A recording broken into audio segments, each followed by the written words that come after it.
fais semblant de pas y croire. Tu gardes ta vie bien cachée, je sais que tu m'aimes à tout jamais. Je pense à toi, Père Noël.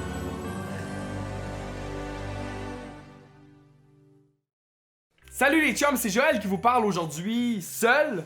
Je me disais, vu que Marie a réussi à faire un épisode en solo et que ça a relativement bien été, ben j'allais essayer de faire la même chose de mon côté. Puis là, attention, c'est pas pour nous comparer puis dire que je peux faire mieux qu'elle, là. Clairement que son épisode sans moi, c'est le meilleur qu'on a fait à date. Puis on s'entend que moi tout seul, j'ai beau avoir la technique, sans la petite troll attachante à mes côtés pour m'accompagner, c'est juste triste.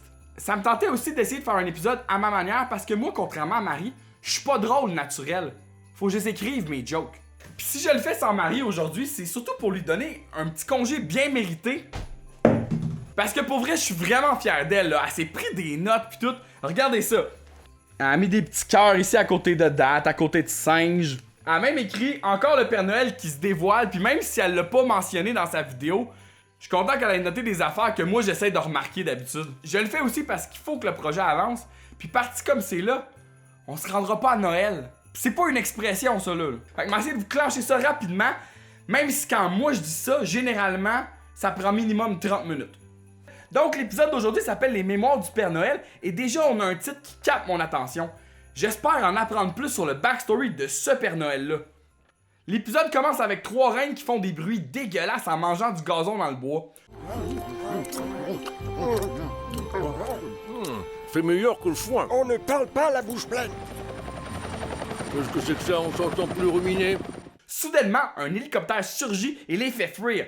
On dirait le début d'Apocalypse Now. Ensuite, on retrouve le Père Noël qui se lave la barbe bien comme faut en même temps que Balbo prend son bain dans leur salle de bain commune. Hey, vu que Marie est pas là, je vais en profiter pour dire des affaires qu'elle aimerait pas entendre. Est-ce que Balbo, c'est genre la mère Noël de cet univers-là? Parce que pour vrai, on n'a pas vu de mère Noël à date. C'est une hypothèse à surveiller, mes amis. Les lutins de leur côté font un grand ménage et le mystérieux hélicoptère approche toujours. Clairement, il y a un événement spécial qui se prépare, là. Voici la journaliste que vous attendiez, Père Noël. Barbara Palomar est une journaliste célèbre, je ne voudrais pas la décevoir.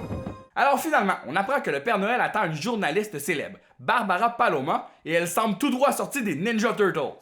Fait que là, le Père Noël va donner une entrevue à une journaliste. C'est celui qui prétend vouloir garder son identité secrète d'habitude.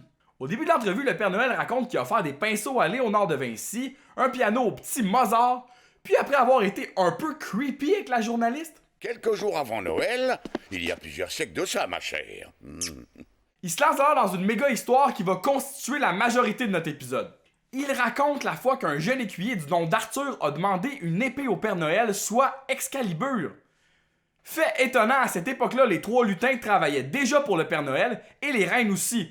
Donc on peut en déduire que tout ce beau monde-là est éternel, là. Il se rend donc avec Gylfi et un messager par rapport à la recherche d'Excalibur. Dans un petit village médiéval près d'un château, on voit le père Fouettard faire des duels de chevaliers. Fouettard serait en fait le vilain vicomte de Fouette qui malmène le jeune Arthur. Tu devais encore être en train de rêver.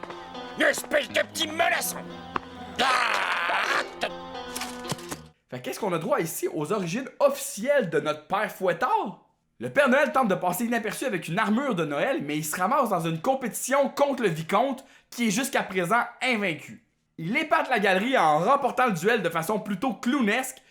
Le vicomte finit même en caleçon et il est tout maigre et chétif. Le Père Noël est invité à prendre le thé avec Dame Isabeau et elle lui explique où trouver Excalibur. Je sais là, que je serais censé tout pogner les références historiques puis vous expliquer les personnages de la légende d'Excalibur, mais j'ai pas le temps de faire ça. Hey, avez-vous vu le Wikipédia de Dame Isabeau? Pour vrai, le crossover avec le Père Noël puis la royauté anglaise en plein milieu de saison, là, j'ai zéro énergie pour ça.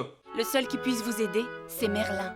Non, Merlin à cette heure. Le Père Noël doit aller voir Merlin dans la forêt enchantée pour qu'il dise où se trouve la Dame du Lac pour pogner Excalibur et la donner à Arthur pour qu'il devienne le roi d'Angleterre.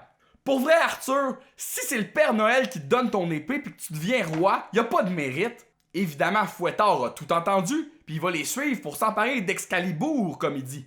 Parfait, cet imbécile va me conduire jusqu'à Excalibur. Gros trip d'acide dans Forêt Enchantée. Gylfi capote parce que les arbres baillent puis y a des lapins qui parlent qui leur rentrent dans la bouche. J'en ai bien assez vu. Je ne ferai pas un pas de plus dans cette forêt enchantée. Hein?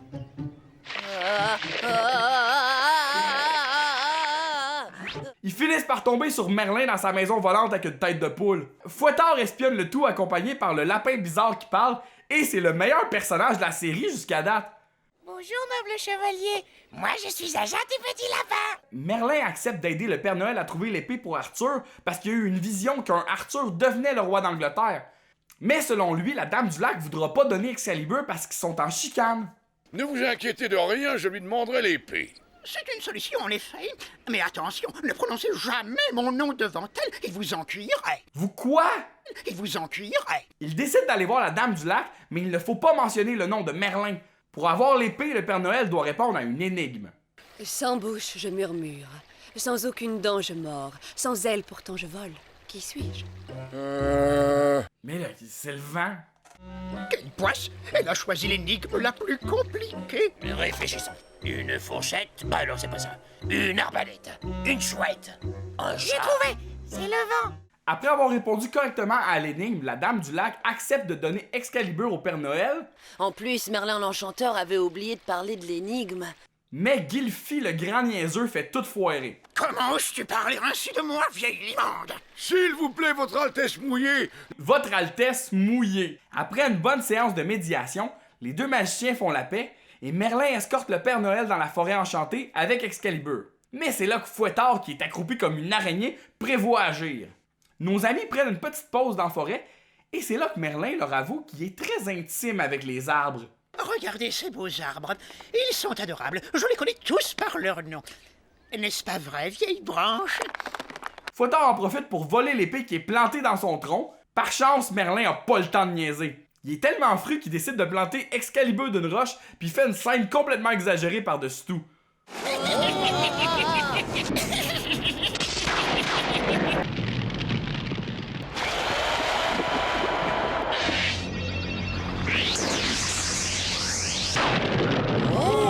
Moi, Merlin l'Enchanteur, déclare que le 24 décembre aura lieu un grand concours. Celui qui aura assez de courage et de force pour retirer l'épée de cette roche sera déclaré roi d'Angleterre. Le concours commence et Merlin regarde le tout à travers ses boules. Le Père Noël, lui, qui avait hâte de rentrer chez eux, est-ce qu'il est resté là jusqu'au 24 décembre juste pour regarder le concours? Qui c'est qui s'est occupé des jouets des autres enfants? Puis il serait pas supposé être en train de distribuer des cadeaux? Donc Arthur a vraiment mérité son trône et Excalibur est pas juste un cadeau du Père Noël. C'est ainsi que se termine cette merveilleuse aventure. Et tout ça, c'est une seule histoire pour l'article de la journaliste. Ça aurait très bien pu se résumer par « J'ai aidé Arthur à trouver Excalibur pour qu'il devienne le roi d'Angleterre ».